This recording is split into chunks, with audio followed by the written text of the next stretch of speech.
Kalau Anda sekarang pebisnis makanan, baik pebisnis makanan berupa kayak semacam cemilan, snack, ataupun frozen food, tonton video ini sampai beres, karena saya mau bocorin gimana caranya tembus ratusan ribu pieces setiap bulan. Penasaran? Tonton sampai beres.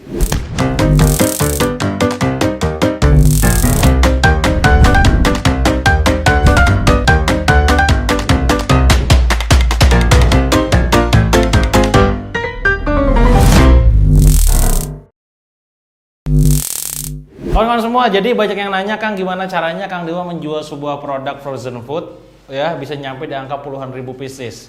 Gimana caranya Kang Dewa bisa menjual snack, cemilan, snack gitu ya, bisa nyampe angka ratusan ribu pieces every month ya. Tentu ini menjadi sebuah penasaran besar buat Anda. Ya, di saat orang lain saya dapat kabar snack itu paling kurang lebih cuma sampai 20.000 sampai 30.000 pieces setiap bulan. Izin Allah, alhamdulillah bisa nyampe saya 4 sampai 5 kali lipatnya. Pertanyaan Anda mungkin adalah gimana caranya? Oke, sebelum ngomongin caranya teman-teman, sadari dulu bahwa sebenarnya produk makanan itu sifatnya itu adalah impulsif. Apa itu impulsif? Datang pengen makannya itu tiba-tiba. Jarang banget Anda merencanakan makan itu jauh-jauh hari, H-3 sebelum. Pernah nggak, ayo? H-3 sebelumnya, gue nanti 3 hari lagi mau makan ini. Kagak ada cerita kayak begitu. Ya, beda ketika kita beli kamera, beli handphone, beli laptop, beli rumah, mikir seminggu gitu kan. Cocok gak ya? Kayaknya tipenya kurang sih. Enggak deh, gak cukup. Pasti mikirin, bener gak? Makanya beda dengan produk makanan, sifatnya itu impulsif, sangat datang tiba-tiba. Aduh, perut lapar, kok kerubukan, misalkan pengen makan, makanannya di rumah nggak ada makanan yang enak nih, pengen yang lain deh gitu kan. Akhirnya kepikiran beli frozen food gitu kan. Jadi semua keinginan makan, minum itu sifatnya tuh impulsif. Nah, karena sifatnya impulsif, maka pastikan saluran distribusi Anda itu benar-benar bisa terhubung dengan market langsung. Kumaha ya. Apa itu saluran distribusi? Gimana caranya? Makanya produk nih ya, produk saya ini bisa masuk ke market, bisa dikonsumsi sama market dalam waktu yang sangat cepat. Misal, katakanlah Anda sekarang mau order Dewa Snack, katakanlah beli kirun makarun misalkan. Duh, enak nih kayaknya makan mie sambil makan kirun makarun, misalkan kayak gitu kan. Terus tiba-tiba Anda lihat akun Instagram, kirun makarun, pesan.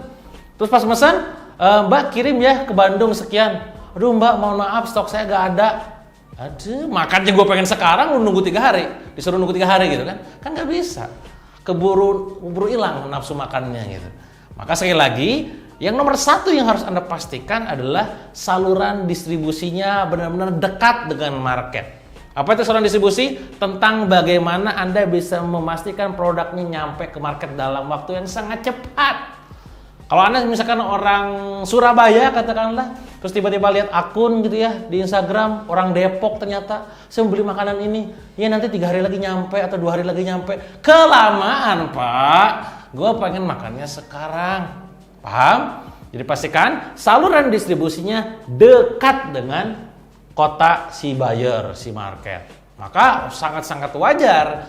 Kayak saya di Dewa Snack, buat teman-teman yang mungkin sudah tahu, bahwa kita dalam satu kota tuh hanya satu distributor, ya resellernya di mana-mana bebas gitu. Tapi kita ngunci satu kota satu distributor, sehingga pada saat ada orderan, saya dari Bekasi order kemana, ditunjukin tuh distributor Bekasi, order sono. Si distributor bakal lempar ke reseller terdekat mana, kirim, selesai.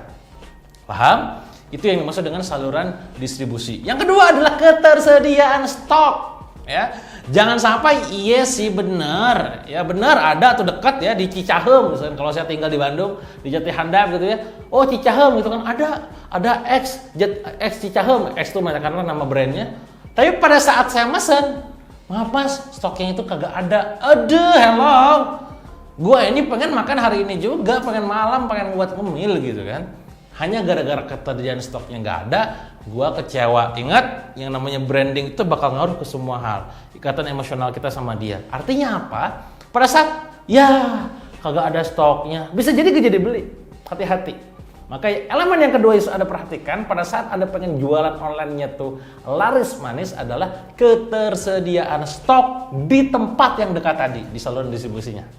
Paham? Yang ketiga adalah dari segi yang namanya channel penjualannya itu sendiri, ya channel promosinya, ya katakanlah Anda sekarang menggunakan yang namanya Facebook ataupun katakanlah menggunakan Instagram, karena kita sadar bahwa orang yang beli itu daerah orang terdekat, Maka setiap kali posting jualan di Instagram, di Facebook, di WA gitu ya, atau tepatnya mungkin di Instagram atau di Facebook, kaitkan yang namanya location-nya, ya. Simpan location-nya, yang tag orang-orang yang mungkin di tempat terdekat di situ, terus juga gunakan yang sifatnya berbasis geografis. Kenapa? Agar marketnya nyantol dari orang yang terdekat.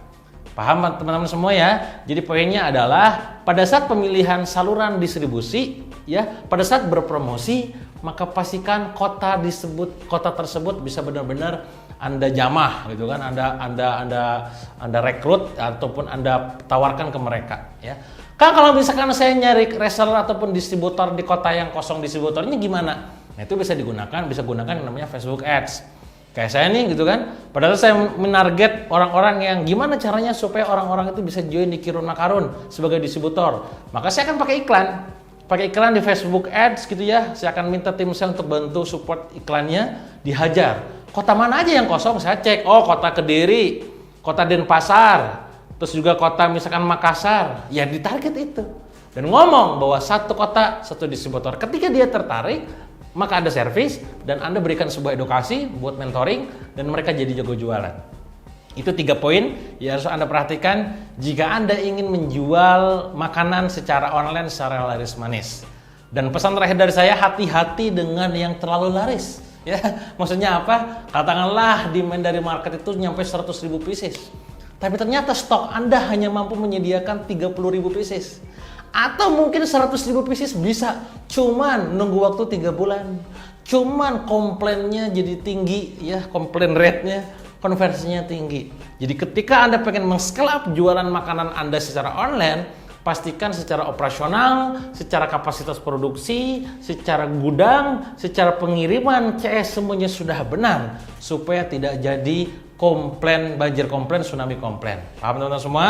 Karena itu yang seringkali terjadi di lapangan, terlalu jeder, kacau gila-gilaan. Jangan sampai terjadi juga sama Anda, oke? Itu aja mungkin untuk review dari saya, gimana caranya jualan makanan online secara laris manis. Kalau Anda memang tertarik untuk join di distributor di Kirun Makarun bersama saya, pengen tahu sistemnya kayak apa, gimana cara jualan yang benar, monggo nanti langsung join aja di Kirun Makarun. Silahkan cek di pin komen, klik link yang ada di situ, nanti join bareng saya langsung dan Ricky Harun. Oke? Itu aja mungkin dari saya. Terima kasih, sampai jumpa di video berikutnya. Jangan lupa like, comment, dan share, dan subscribe.